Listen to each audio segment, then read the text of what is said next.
¿Cómo les va? Muy buenos días. Exactamente las 11 de la mañana con 2 minutos. Esto es Orden del Día. Estábamos comenzando con un primerísimo plano de ella, de Carolina Ramos. Y nosotros estábamos hablando con Caro de lo que está aconteciendo en esta agenda que me parece que va a tener, me parece que un impas hasta lo que es fines de este mes, cuando se reanude la actividad más intensa acá en la Cámara. Pero, esto lo hablábamos con Ramos, ayer pasó algo, Caro, sí, que tiene que ver con que las universidades, básicamente la UBA, se declaró un estado de emergencia por una cuestión que es de larga data, te diría que incluso antes de la movilización de abril, que tiene que ver con que no hay acuerdo paritario para salarios de docentes y de no docentes. Están atrasadísimos, indican que hay una merma del 40% en el poder adquisitivo y declaran esto. Creo que tiene que ver, me parece, con lo que se está discutiendo acá, donde está pospuesto el debate. Pero atención, que me parece que el tema puede volver a crecer. Están hablando otra vez de una movilización porque, repito, la plata apareció para el funcionamiento, para comprar detergente, para comprar papel, para pagar la luz. Pero lo que tiene que ver con salarios, eso no se mueve, entonces otra vez como una luz amarilla, Ramos. Exacto, Pato. Este acuerdo del aumento de este famoso 270%, que primero se había otorgado a la UBA y luego se extendió al resto de las universidades, era efectivamente para gastos de funcionamiento y está faltando la cuestión salarial, que también forma parte del debate, ¿no? Bueno, recordemos que el 3 de julio pasado había una sesión pedida por el radicalismo para abordar estos temas, también lo que era la restitución del FONID, del Fondo de Incentivo Docente.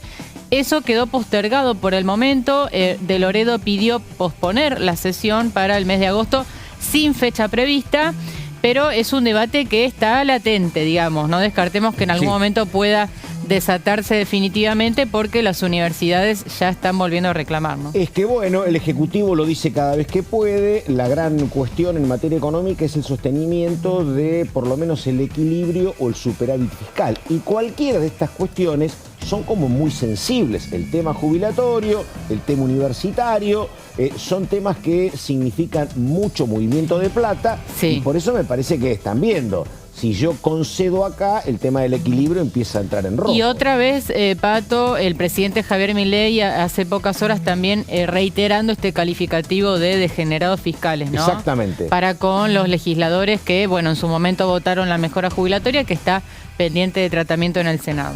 Bueno, y hace rato que está esperando para que la saludemos ella, María Caferata. ¿Cómo le va, Caferata? ¿Qué dice? Hola, Pato, Caro. Sé que me extrañaban, entonces dije, vengo el jueves aparte del viernes. Por supuesto, o sea, tenemos un poco, que hay un montón de cosas para charlar. Efectivamente, ayer a la noche Javier Milei, durante la charla en la Bolsa de Comercio, volvió a apuntar contra los degenerados fiscales. Sí.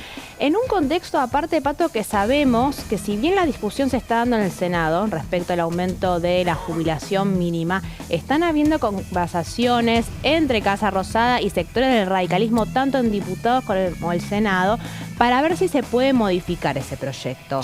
De modo tal que solamente quede en el aumento del 8,1% de las jubilaciones y en cambio otras partes de la ley que sostenían, por ejemplo, incluir la variable salarial una vez por año o incluso las transferencias a las cajas provinciales, que este era un reclamo muy fuerte de la provincia de Córdoba, terminen siendo quitadas. Estas son conversaciones que se están dando de vuelta, ¿no? Con el radicalismo fundamentalmente, y que en el caso de llegar a buen puerto, ¿qué va a pasar? Se trata en el Senado con modificaciones, lo mismo que pasó con la ley bases. Va a tener que volver a la Cámara de Diputados para ver si acepta esas modificaciones o si las rechaza. Pero bueno, vamos a ver cómo terminan cayendo porque, a ver, lo de la variación salarial fue un pedido de Unión por la Patria. La Libertad Avanza puede vivir sin el acompañamiento de Unión por la Patria, lo estuvo haciendo hasta ahora. Ahora, lo de las cajas previsionales es un pedido de Córdoba. Es decir, si lo sacás, te vas a oponer a todo, hacemos coalición federal y bueno, son negociaciones delicadas. Sí, y yo siempre miro cómo es el vínculo con el bloque Hacemos de Pichetto, ¿no? Porque si están de un lado es un alivio para el gobierno, si están enfrente es un dato muy complicado para el gobierno. Y ayer volvió Pichetto a reclamar que mejore el trato, que hay cuestiones que a él no le gustan nada, tiene que ver con lo que recién decía Caro sobre definiciones desde el Ejecutivo. Voy a ir al clima, pero después le voy a preguntar a las dos, a Caro Ramos y a Cafferata, que ya tienen mucha experiencia en este microclima del Congreso, lo que puede pasar con el proyecto que ayer me tocó hablar con la mendocina Mercedes Llano, que es el de apuntar, no mañana, pero apuntar a reducir considerablemente la cantidad de empleados, de agentes del Congreso, pero con un número muy significativo, ¿eh? Pretende que haya algo así como 4 o 5 representantes por legislador y punto, y que esto sea imitado en las provincias. Les voy a preguntar a las dos por el futuro que le ven a este proyecto de la mendocina de La Libertad Avanza, con origen ganso, origen del Partido Demócrata, pero en un ratito. Ahora, datos del clima, cuando siguen las temperaturas muy bajas en todo el país. 6 grados centígrados en la ciudad de Buenos Aires, pero recordamos, hoy a la mañana había 0 gradito otra vez, y recordamos, sigue la temperatura muy baja a lo que uno espera para mañana y el sábado, recordamos, ¿eh? El domingo, esto lo agregamos nosotros, un día muy particular porque tenemos final de la Copa América frente a Colombia. Pero bueno, en el norte de América se están viendo temperaturas, por el contrario, muy elevadas. Pero acá, repito, a partir del sábado y domingo comienza a ser un poco más llevadera la cuestión. Pero todavía mañana mucho frío en esta ciudad de Buenos Aires. Gente mayor dice que hace mucho tiempo que no se recuerda tanta intensidad en las bajas temperaturas. Yo no sé si soy gente mayor, pero yo tampoco la recuerdo, hace muchísimo. A menos no tan sostenida en el tiempo. Sí. En el servicio, escuchaba de algunas personas del Servicio Meteorológico Nacional, por ejemplo, que decían, no estamos rompiendo ningún récord, son temperaturas que muchas veces se viven. La novedad es que se sostenga durante tantos días, entonces da la sensación de que se está viviendo una ola polar, que al menos en la ciudad de Buenos Aires no está pasando, pero sí en algunos sectores de la provincia. Bueno, se prepara ella, María Cafferata, para el tema leyes de seguridad, que aparecía eso, ni bien se votó la ley Bases, como la gran cuestión con la ministra de Seguridad, Patricia Bullrich, como impulsora. Así que bueno, nos ocupamos de ese tema de la mano de María Cafferata. Dale, María, a ver. Hay un tema que me divierte más igual, Pato, si te parece, hablamos de ese. Lo que vos quieras. Que tiene que ver con la reforma electoral, en realidad. A ver, ¿qué es lo que está pasando? La reforma electoral, Sí. A ver, ¿te acordás cuando estábamos debatiendo al principio de todo la ley Bases? Que era ese mega proyecto formato ley ómnibus con más de 600 artículos que te proponía una reforma a la justicia, una reforma del Código Electoral, te proponía también lo de los jueces con toga, te reformaba la educación, reformas en el sector de ambiente. Era realmente inmenso e inabarcable y se llegó a tener su debate en el marco del plenario de comisiones. Como parte de los primeros acercamientos tentativos, hubo algunos temas que hubo que achurar porque no había manera, primero, de abarcarlo todo y después de llegar a un acuerdo. Y uno de los temas más grandes, porque, a ver, es el tema de la reforma electoral, que 1/10 de lo que se debatía en la reforma electoral, un montón de oficialismos intentaron impulsarlo sin llegar a buen puerto. Y ahora, en el marco de lo que es todo este paquete de medidas que Casa Rosada quiere enviar a la Cámara de Diputados con la idea de mantener el protagonismo y sostener la agenda, es de vuelta la agenda electoral. María, te pregunto, acá para algún cambio electoral, ¿qué necesitas? ¿Mayoría de 129 más 1? Efectivamente, son mayorías más difíciles. Sí, también eso fue un motivo de discusión. ¿Cómo vas a tener adentro de una misma ley diferentes tipos de mayorías? Que también si en ese caso se hubiese tenido que votar ese capítulo en particular con la mayoría absoluta. Es decir, o sea, por separado, ¿no? Al menos la mitad más 1 de los presentes en un gobierno que los presentes en la totalidad. Un gobierno que los tiene que contar de a uno a los diputados propios, no es fácil, no es un bloque de 120 el de este gobierno. De vuelta. A ver, vamos a ir paso por paso, porque yo traje el primero que traigo fue el más complicado, el que generó más rechazo y el que hoy por hoy el oficialismo no tiene interés en tratar, pero a modo de ejemplo de la enormidad de las pretensiones de reformas estructurales que pretende llevar a cabo el gobierno. Uno era el caso de las circunscripciones uninominales. Claro. ¿Se acuerdan? Muy british. Muy british, efectivamente. Sí. Que básicamente lo que hace es modificar la forma en la cual se eligen a los diputados y las diputadas nacionales. Lo que hace es reemplazar el sistema proporcional que tenemos hoy por hoy y lo reemplaza por uno uninominal. De vuelta, es solamente lo que tiene que ver con la Cámara de Diputados. Lo que hace es dividir al país por la cantidad de circunscripciones según la cantidad de diputados que va a haber. Y cada una de esas circunscripciones, que la va a definir cómo se van armando la autoridad que defina el Ejecutivo o quien envíe la ley, cada uno de ellos va a tener varias opciones y el que tiene más votos gana. Sí. Entonces, en cada una de las circunscripciones gana uno. ¿Qué es lo que pasa con este formato y por qué motivó tantas críticas? Si quieren, vamos mientras tanto a la otra placa. Elimina las minorías. Claro. Es una lógica que podés encontrarte de repente con, en otro momento, con un peronismo más fuerte tal vez y con mucha más presencia territorial que la que tiene hoy en día. Vos podrías tener casi 2/3 de diputados del peronismo porque en cada una de las circunscripciones tiene más fuerza y más arraigambre territorial un peronista. A ver, para explicarlo, si lo entiendo, María, imagínate que vos y yo competimos por el barrio de Congreso. Sí. Vos sacás 11.000 votos y yo saco 10.990. Para mí representado no hay nada. Exacto. ¿No? Que todo para vos. Fuiste todo para mí como si yo hubiese ganado con el 100% de los votos. Ese es el tema, claro. Estás a la mitad del país, por ejemplo, sin representación. Exactamente. Claro. Y de vuelta, es solo un voto lo que termina. Claro. No tiene en cuenta la representación de las minorías, lo cual es algo irónico, porque esto lo sostenían los propios diputados que estaban en contra de la ley. Sí. Si hubiésemos tenido este sistema de votación, Javier Milei no hubiese llegado a ser diputado y probablemente después no hubiese llegado a ser presidente por la plataforma que le dio ser diputado.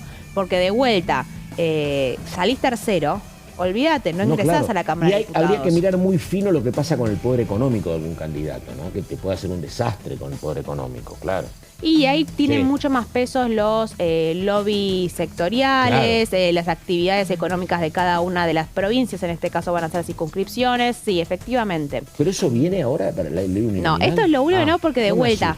No, esto traje lo más complicado porque era una curiosidad y casi te digo un entretenimiento para los politólogos, ¿no? Que les gusta ponerse a discutir sistemas comparados entre diferentes países y este tuvo particularmente mucho rechazo de parte incluso de algunos diputados de La Libertad Avanza.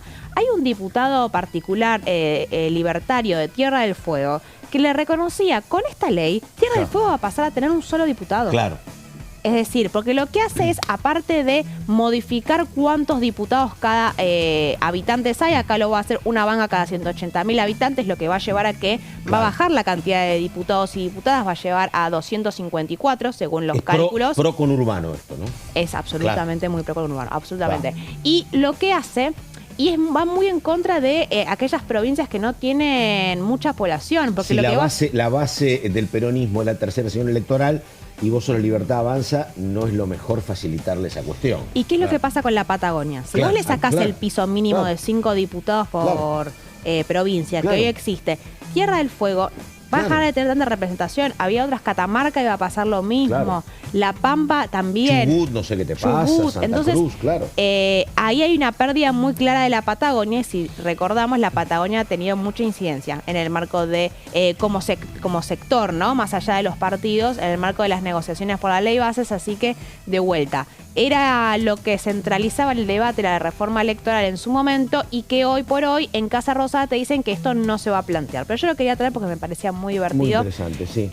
Ahora vamos a lo que sí se va a tratar. La eliminación de las PASO. Acá la gran protagonista de los proyectos políticos que va a enviar el gobierno es definitivamente la eliminación de las PASO. El argumento, hemos visto un montón de proyectos de eliminación de las PASO en los últimos años. Ha habido el radicalismo, ha habido el peronismo, ha habido obviamente las fuerzas provinciales, porque si es que hay un reclamo muy fuerte, es de las provincias que no quieren las PASO. 2007, 2009 más o menos la PASO, ¿no? Es del gobierno de Cristina Fernández de Kirchner en el 2006 o 2006-2007, pero fue la primera presidencia. 2007 empezó. Bueno, entonces lo que el gobierno quiere es eliminar las PASO. El argumento, como la mayoría de las veces que se sostiene la eliminación de las PASO, lo ha sostenido por el propio Mauricio Macri en su momento, tiene que ver con la reducción del gasto. Totalmente. ¿No?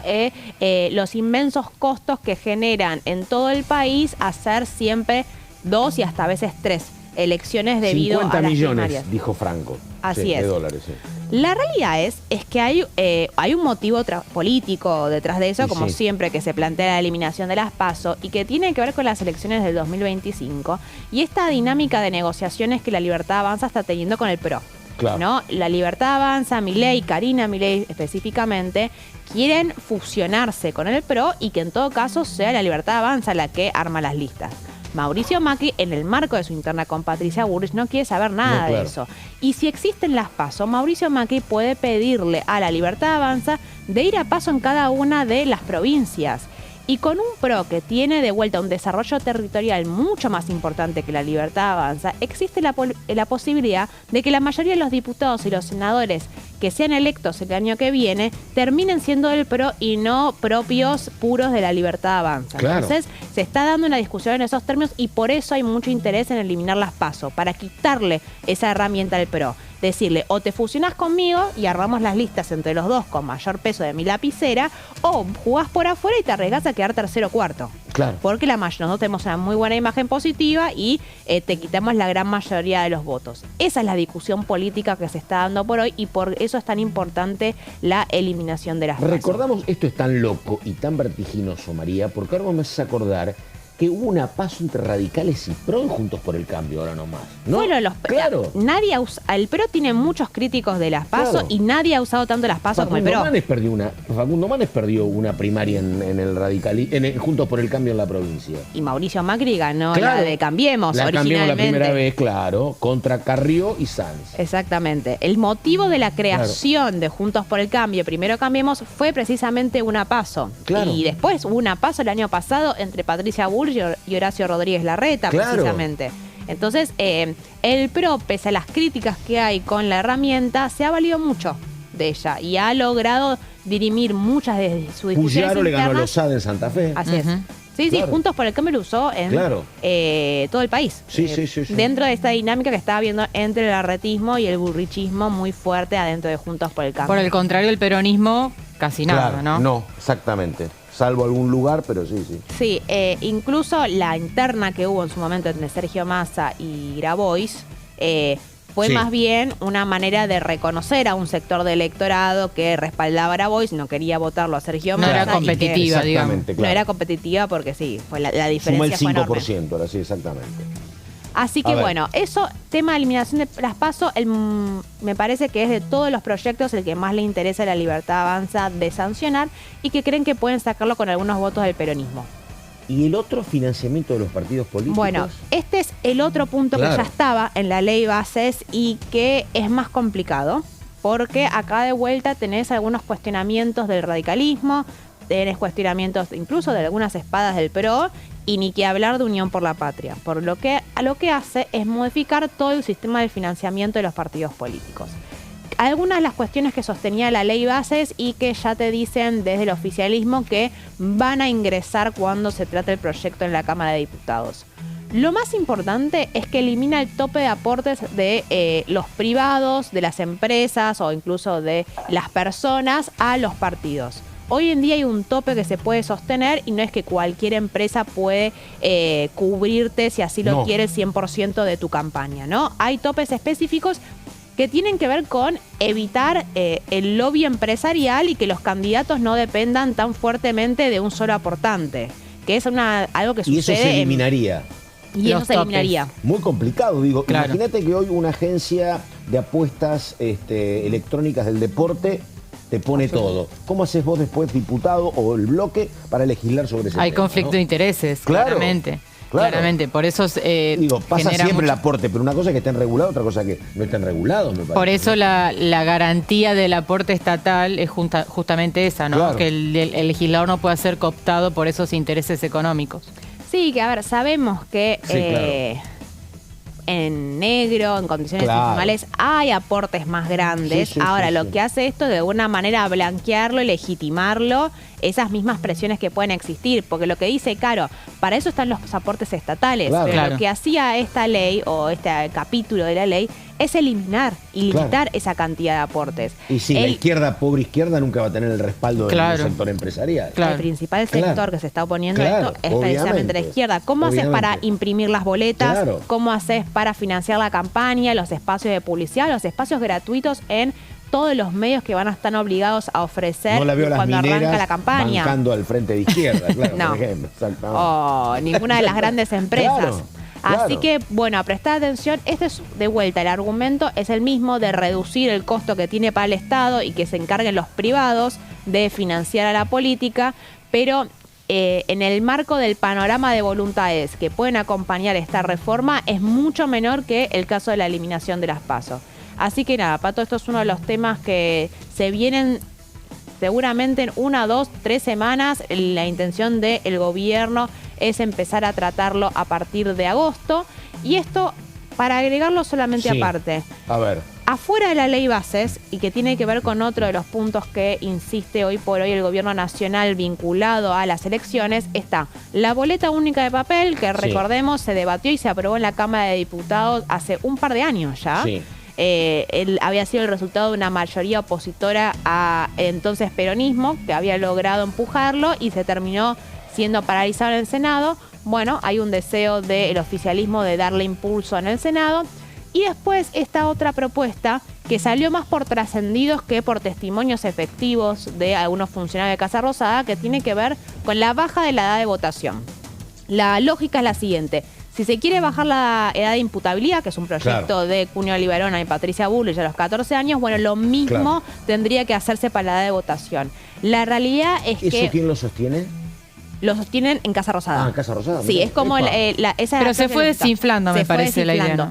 Tiraron la idea a los medios, vieron cómo repercutió, se dieron cuenta que el feedback que hubo de algunos dialoguistas no fue tan positivo, así que es probable que este proyecto finalmente no lo terminen impulsando. Es un tema riesgoso. El kirchnerismo o el peronismo bajó la posibilidad de votar A los 16, años. optativo. Y si vos ves los resultados del 2023, no captaste con esa decisión mayoritariamente el voto de los menores de 18. Fue un voto que se dispersó por otros lados. Ahora pregunto, y me voy al corte, digo, todo este proyecto que tiene que ver con cambios en el sistema electoral, está bien que, la verdad, Guillermo Francos ha conseguido cosas importantes, se mueve con oficio, él los conoce a todos, lo conocen, pero digo, ¿dónde estamos parados? Porque el PRO no estaría muy de acuerdo, el peronismo tampoco, el radicalismo tiene dudas. ¿Cómo hacés para que esto tenga consistencia en materia de votos? ¿Hay algún camino, se sabe, María, o no? A ver, el camino sí, ya empezaron a tantear a los aliados en principio, porque son varios los proyectos que se quiere mandar desde el gobierno nacional, después están todos los proyectos de Sturzenegger, entonces están tanteando para ver qué recibimiento hay de cada uno. En el caso de la reforma política, el caso de las PASO puntualmente, el gobierno pretende acercarse por el lado del peronismo y de los gobernadores fundamentalmente, que son los que más se han manifestado en contra de la utilización de las PASO. Ahora, el PRO probablemente va a poner bastantes objeciones por esto de la dinámica de la estrategia legislativa el año que viene. El radicalismo ya está poniendo objeciones, lo mismo. Entonces no tenés mucho acompañamiento, a menos que vos te garantices que la mitad de Unión por la Patria va a acompañar. Y hay que ver si se le quiere conceder eso al gobierno, teniendo en cuenta que el peronismo hasta ahora está tomando una postura de no votarle nada al oficialismo. Así que, lo último. Dale. El gobierno lo que te dicen es, nosotros vamos a mandar un montón de proyectos de ley. Sí. Si pasan, pasan. Ah, está bien. Tiene que ver con también sostener cierto protagonismo y generar cierto ruido. Y si pasan bien y si no, bueno. Estamos. Bueno, muy bien. Exactamente la hora 11 de la mañana con 25 minutos. Hace frío en Buenos Aires, 6 grados. Ya pasó Ramos, ya pasó María Caferata. La pausa, enseguida una nota y ya volvemos.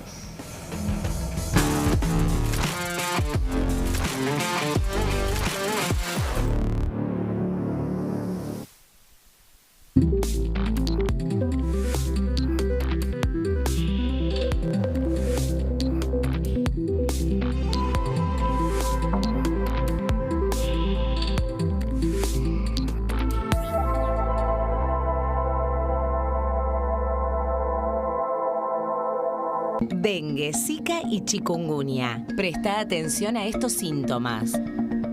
Si tenés fiebre alta, 38 o más, de 2 a 7 días de duración y dolor de cabeza, en especial detrás de los ojos, muscular y de las articulaciones, diarrea, dolor abdominal, náuseas y o vómitos, malestar general, cansancio, decaimiento, erupción en la piel, sangrado en nariz, encías u otras partes del cuerpo, no te automediques.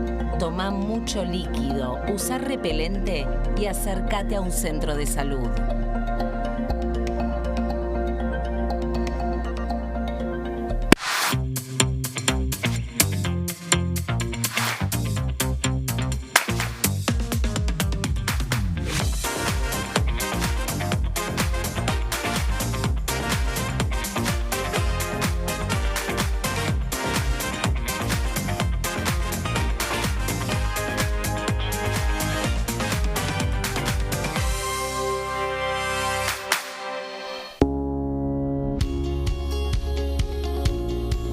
La Cámara de Diputados tiene 257 miembros.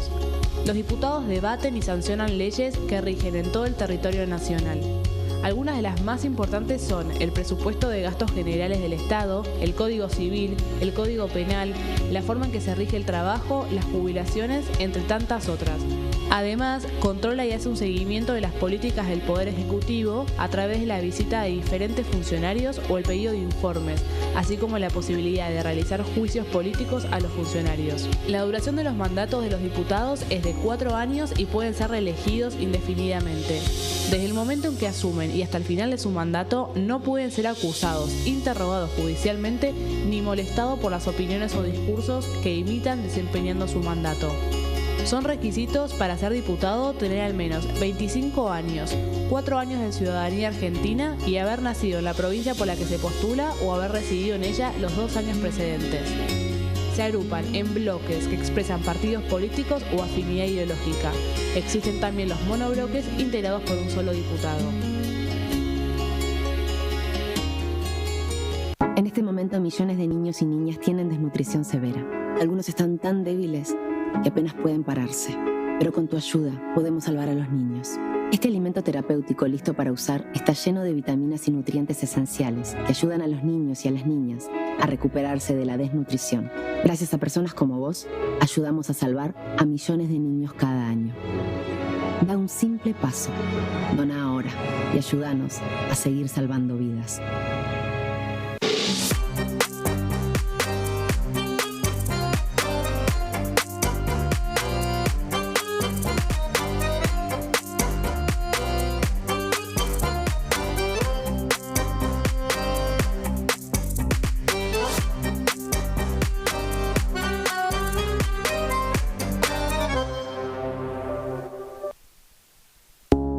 Las sesiones son el espacio donde los diputados debaten proyectos de ley para su aprobación, modificación o desaprobación. En una misma sesión se pueden tratar varios proyectos de ley. Desde el 1 de marzo, cuando el presidente las inaugura, se desarrolla el periodo de sesiones ordinarias. Entre el 1 de diciembre y el 28 de febrero se extiende el periodo de sesiones extraordinarias que solo pueden ser realizadas a pedido del presidente de la Nación.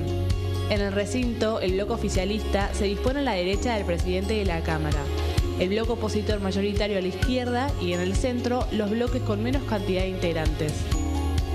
En el tratamiento, en general, los diputados tienen 7 minutos y los jefes de bloque entre 20 y 12 minutos conforme al número de legisladores que representen. La sesión es dirigida por el presidente de la Cámara de Diputados, que administra el uso de la palabra y las distintas instancias del funcionamiento. A la izquierda del presidente está el secretario administrativo, a la derecha el secretario parlamentario y debajo de él están los taquígrafos, que registran cada uno de los testimonios.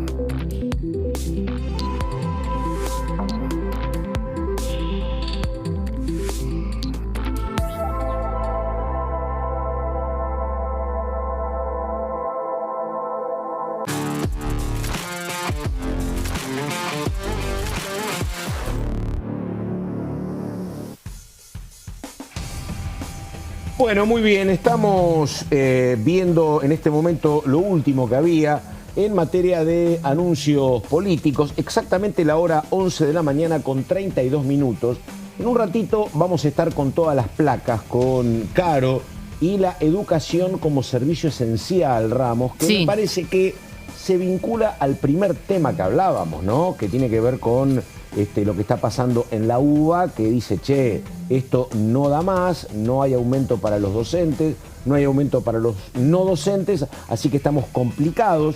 Y después lo explicás en detalle, pero ¿qué significa esto, la educación como cuestión esencial?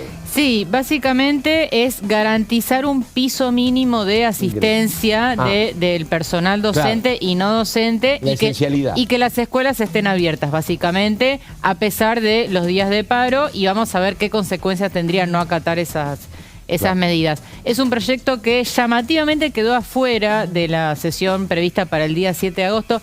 Digo llamativamente porque el costo fiscal es cero, Pato. Claro. A diferencia del tema universitario, donde requiere, ¿no?, sí, una erogación presupuestaria, en este caso estamos hablando de una ley con costo fiscal cero, porque en realidad es algo más simbólico y también político, ¿no? Sí. Acá hay un tema político importante, y este tema ya tuvo dictamen en la Comisión de Educación, que encabeza Alejandro Finocchiaro, sí, claro, ex ministro de Educación macrista, y básicamente lo que busca es declarar a la educación como servicio estratégico esencial. Y vamos a ver en la próxima placa un poco más de detalles de qué significa, qué se esconde detrás de este título de servicio estratégico esencial. En primer lugar, y esto es como el concepto más básico, la nación, las provincias y la ciudad de Buenos Aires, porque recordemos que educación es un tema local, deben garantizar el ejercicio del derecho a la educación en todo el ciclo lectivo en los días de paro. Esto es algo como muy básico, garantizar el derecho a la educación, está en la Constitución, está en tratados internacionales, no es algo novedoso, pero acá lo que se busca es resguardar ese derecho aunque haya huelgas docentes, que está habiendo varias, ha habido a lo largo, sí, claro, de este año, años anteriores también, y eso termina provocando que los chicos pierdan días de clase, en definitiva, ¿no? Vamos a la próxima placa y vamos a ver más detalles de lo que establece esta iniciativa, que indica un sistema de guardias mínimas obligatorias, y ahí yo desglosé cuáles son los puntos de estas guardias mínimas.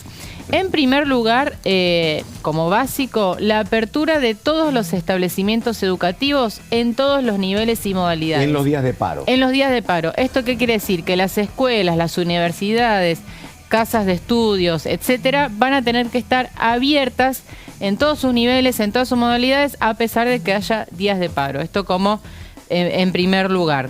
Vamos a la próxima placa. También se deberá garantizar el servicio de alimentación escolar. Esto tiene que ver con que las escuelas no solamente son establecimientos para educar, sino también en los últimos años se han transformado realmente en un lugar donde los chicos básicamente van a comer, ¿no? Claro, entonces sí, se tiene que garantizar este servicio de alimentación escolar. Y acá otro aspecto importante, que es el cumplimiento de una cantidad mínima de los días de clase. Se tiene que garantizar un piso mínimo de días de clase. Y vamos a la próxima placa, que tiene que ver con la asistencia mínima del personal, tanto directivo como personal docente y no docente. Cuando hay entre 1 y 2 días continuos o discontinuos de paro, tiene que asistir el 30% de la nómina de personal. Epa.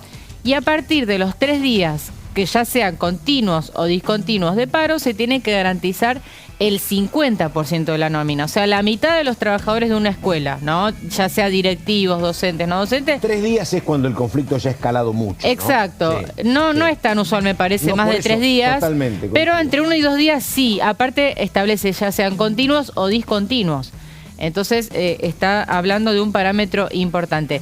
Mitad de la nómina o 30%. Por supuesto, antes del inicio del ciclo lectivo, los establecimientos tienen que informar a las autoridades que correspondan cuál es la nómina, entonces para poder cumplir con ese porcentaje que establece la ley. Vamos a la próxima placa. A ver. La ausencia del personal docente y no docente afectado a estas guardias mínimas que te contaba, se va a computar como injustificada. O sea, si vos faltas ese día y te corresponde ir para cumplir con ese porcentaje, se cuenta como una falta injustificada. Esto, como te decía, Pato, ya tiene dictamen de la Comisión de Educación. ¿Quiénes firmaron este dictamen? La Libertad Avanza, el PRO, la UCR, Innovación Federal y Hacemos Coalición Federal, en este último caso en disidencia parcial. Exactamente. Unión por la Patria y la izquierda consideran que esto es un límite al derecho a la protesta, ¿no? Claro. Básicamente están en contra de esta iniciativa, pero el oficialismo ya se garantizó los votos del PRO, de la UCR y de los otros bloques dialoguistas. En realidad, convengamos que esta iniciativa la impulsaba muy fuertemente el radicalismo. Claro, totalmente. En su momento.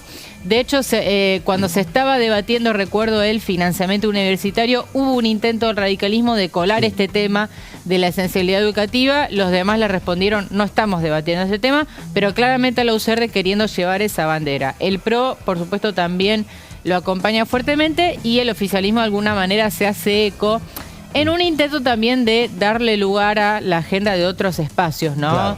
Digo, el oficialismo necesita votos, bueno, para eso necesita darle espacio a proyectos de otras fuerzas, y en esto consiste entonces esta iniciativa para declarar la educación como servicio estratégico esencial. Bueno, todo lo que cuenta Caro Ramos es un pie perfecto para hablarlo con un hombre de la Unión Cívica Radical de la provincia de Entre Ríos. Diputado Galimberti, nos escucha, ¿cómo le va? Carlos Méndez lo saluda, buenos días. ¿Qué tal? ¿Cómo? Bien, bien. Bueno, a ver, diputado, usted es un hombre generalmente más vinculado a temas económicos, lo que pasa con el campo, con la producción agropecuaria, pero la educación es parte siempre del conjunto de elementos clave alrededor de la Unión Cívica Radical. Esto me parece que lo comparte plenamente este proyecto, ¿no?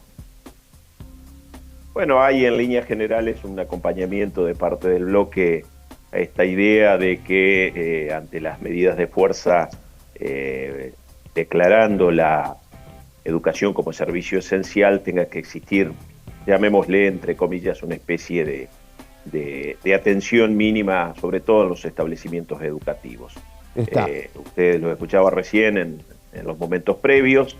Obviamente que esto no trae por sí solo soluciona muchas problemáticas. La esencialidad se vincula no solo a la presencia física, sino también a la necesidad de recursos que se tienen en cada uno de los establecimientos educativos de la Argentina, donde además allí tienen que intervenir no solo la nación, sino también las provincias. Recordemos que por las modificaciones introducidas ya por la década del 90, durante la gestión de Carlos Saúl Menem, tanto salud como educación pasaron las provincias. Y en ese tema de la esencialidad, insisto, no solo es la presencia, sino también la posibilidad de que los elementos necesarios para la educación estén a disposición a los docentes. Hay un trecho que todavía queda por recorrer, independientemente de lo que pueda surgir con este proyecto de ley. Pedro, alguna vez me dijo, pero ahora no lo recuerdo, ¿usted es de qué localidad de la provincia de Entre Ríos? Yo soy de la ciudad de Chajarí, ahí está.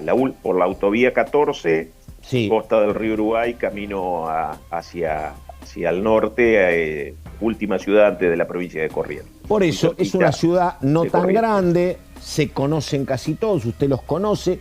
La pregunta es esta, digo, uno estaba acostumbrado a que el radicalismo en la provincia a veces era oficialismo, a veces era oposición, en un ida y vuelta con el peronismo. Ahora hay un gobernador con origen en el PRO, pero la pregunta es esta, digo, cuando le preguntan a usted en Chajarí, el rol de la UCR hoy en el gobierno, ¿es un gobierno, el gobierno de la Libertad Avanza, es un gobierno opositor, es un gobierno con el cual se dialoga amistosamente? ¿En qué casillero se colocan, Galimberti? Bueno, nuestro partido siempre ha tenido muchos pensamientos internos fuertes y me parece que en estos tiempos eso está agudizado, por llamarlo de alguna manera, y uno encuentra diferentes posicionamientos dentro de nuestro partido. Pero está claro que nosotros somos oposición.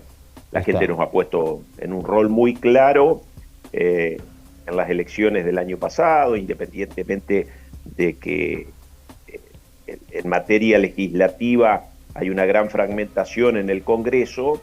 Lo cierto es que al momento de elegir las fórmulas presidenciales, nosotros dentro de lo que era nuestro espacio de Juntos por el Cambio no logramos siquiera llegar al balotaje. Claro. Por tanto, claramente somos oposición, independientemente que en algunos temas existan algunas coincidencias con el gobierno. Recién mis compañeros estaban contando varios proyectos que se vienen y lo que es el armado de las oposiciones o de los oficialismos en el tablero complejo de diputados. La semana pasada en el Senado, creo que era un senador por Corrientes, dijo: nosotros no es que somos oficialistas, básicamente somos antikirchneristas. Esa idea prima todavía en la Unión Cívica Radical en diputados. ¿Es un elemento que divide aguas o no están así en diputados, Galimberti? La verdad es que cuando los que al menos como en mi caso tenemos muchos años dentro de la política, independientemente de los actores que a veces están en un lugar o en otro, es importante discutir la idea, ¿no? Claro. Me parece que es lo más importante. Está claro que en líneas generales uno percibe en varios lugares cierto hartazgo con la gestión anterior, que culminó con Alberto Fernández, pero con un fuerte influjo del kirchnerismo. Bueno, porque también es cierto que han conducido prácticamente la gran mayoría, que han conducido los hechos la gran mayoría de los últimos 20 años de la Argentina, la salida post-2001, y eso significa también un pase de factura, independientemente de algunos momentos que puedan haber tenido buenas elecciones. Es cierto que la sensación que hoy tenemos y que se encuentra muchísimo más en la franja etaria de los jóvenes tiene que ver con esta idea de decir, bueno, lo que pasó no fue lo mejor que nos pudo haber pasado. Y por eso también es que llega un outsider de la política, como claro, es el actual presidente Milei, ¿no? Pedro, pregunta económica. Entre Ríos es clave en la producción sojera. ¿Cómo está la cuestión de la venta? Porque algunos dicen que el gobierno esperaba mayor venta para acumular más dólares. Lo que dicen de manera entendible los productores es, bueno, lo que pasa es que, ¿sabes qué? Primero que el precio de la soja bajó mucho y estamos viendo si en algún momento hay un dólar más competitivo. ¿Esa es la descripción del momento o no, Pedro? Bueno, cuando seguramente uno habla con algunos sectores, por decir algo, de la ciudad autónoma de Buenos Aires, aquel que tiene la posibilidad, tanto en su actividad personal, de tener algún tipo de ahorro o de eventualmente ir efectuando erogaciones de manera temporal en función de las necesidades que va teniendo, puede tener algunas otras alternativas, va a un plazo fijo, compra alguna de las variantes de una moneda dura, trata de invertir en un fondo de inversión.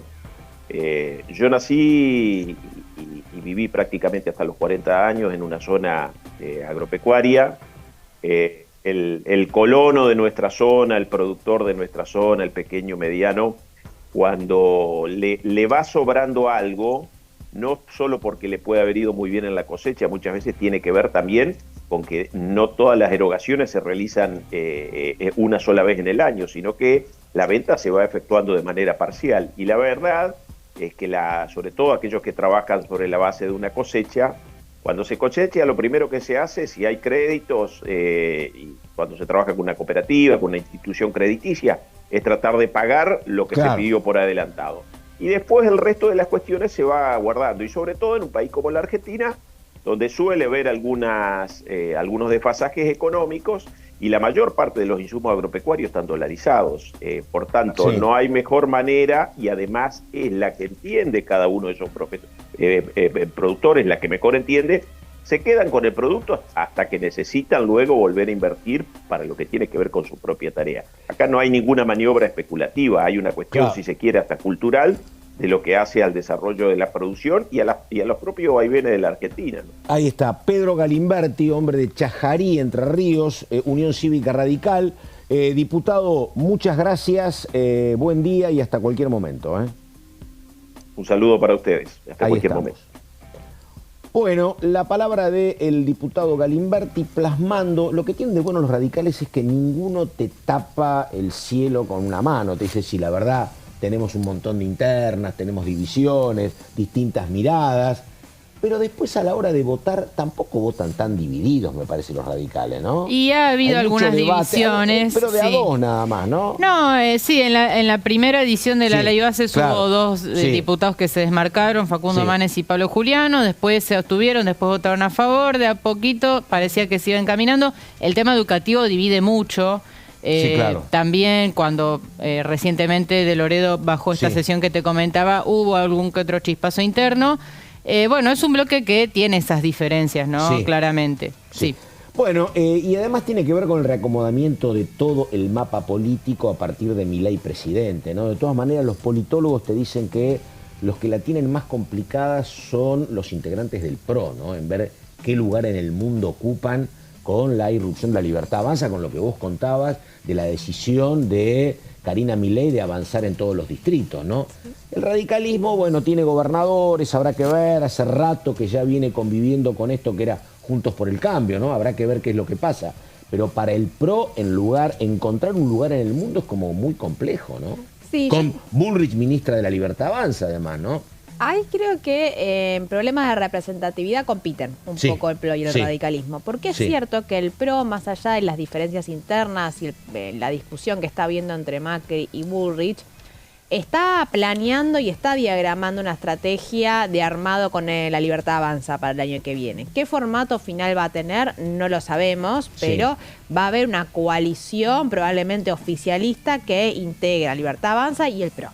A menos que suceda algo y Macri se termine peleando irremediablemente con el presidente Milei, la discusión que se está dando es sobre qué forma final va a tener esa coalición oficialista, quiénes son los que manejan la lapicera, qué nombres aparecen, cómo se definen cada una de las provincias, etcétera. El radicalismo, en cambio, no va a formar parte de esa coalición oficialista y se queda una postura más intermedia que... Es cierto, a diferencia de otros partidos, tiene una importante presencia territorial, tiene gobernadores, en muchísimas provincias suele ganar elecciones. Ahora, a la hora de apelar a algunos votantes, hay que ver cómo hacen provincia de Buenos Aires y Ciudad de Buenos Aires, por ejemplo. O en el caso de Santa Fe, están mejor posicionados de vuelta porque tienen un gobernador. Pero bueno, es difícil cómo ir acomodándose y hay que prestar atención porque... Dentro de 1 o 2 meses van a haber elecciones respecto a quién va a ubicar, va a ser el presidente de la Unión Cívica Radical en la provincia de Buenos Aires. Hasta ahora el lugar lo está ocupando Maxi Abad, senador nacional, ya no va a ocupar más el lugar y bueno, se está dando una disputa entre la línea de Facundo Manes, la línea del propio Lustó y lo que es el oficialismo actual.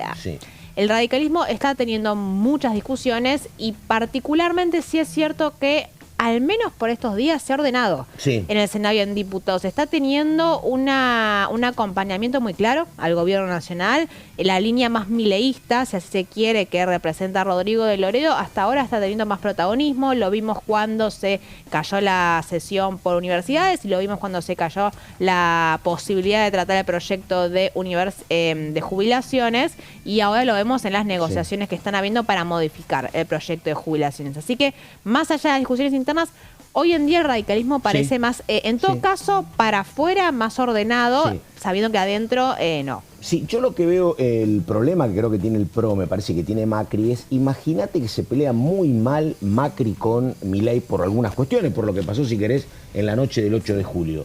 Digo, ponete en la piel o en los zapatos de aquel votante de Macri desde hace 20 años.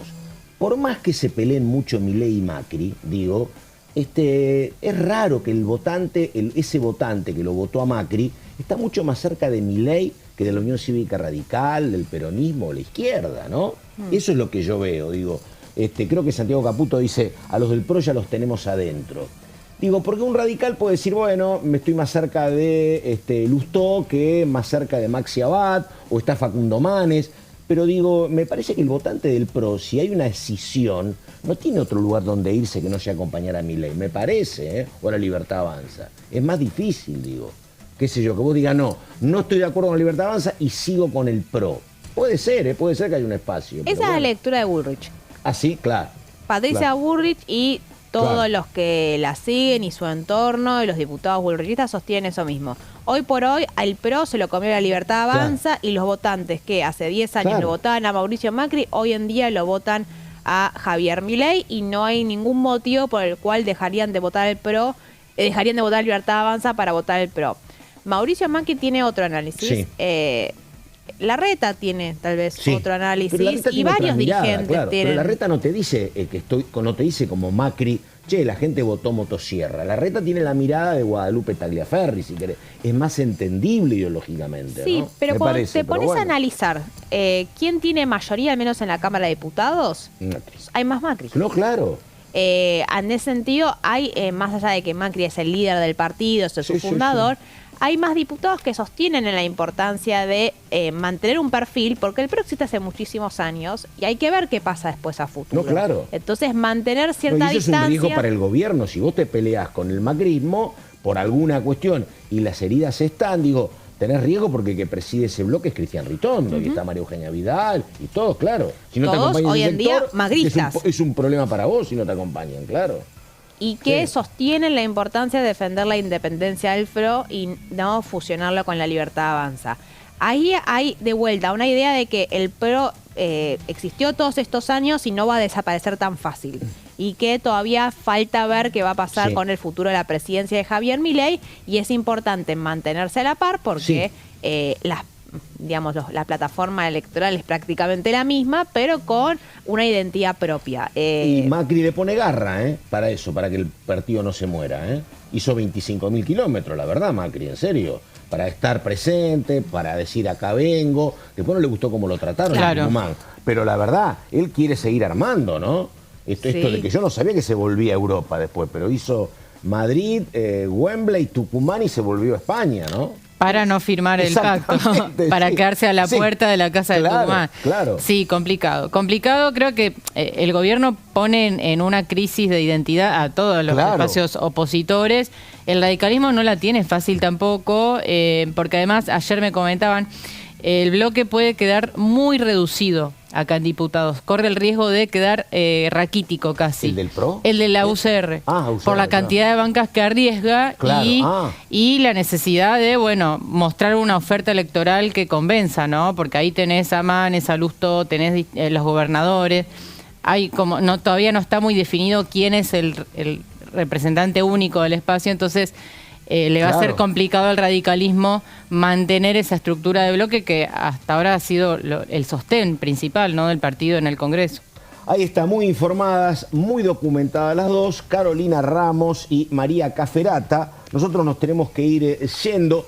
Último, digo, en estos 15 días de receso me parece que va a pasar poco, pero se viene una agenda importante a partir de agosto. Estará la esencialidad, estará seguridad, me imagino, ¿no? Sí, próxima parada en el calendario, 7 de agosto, sesión con los temas, 2 de los proyectos de Patricia Bullrich y otros temas no conflictivos, y se viene una agenda bastante importante donde hay muchísimos temas y muy variados, Pato. Tenemos desde el presupuesto hasta la ley hojarasca, hasta la ley de juicio en ausencia que se anunció ayer, edad de imputabilidad tampoco entró, pero está anunciado.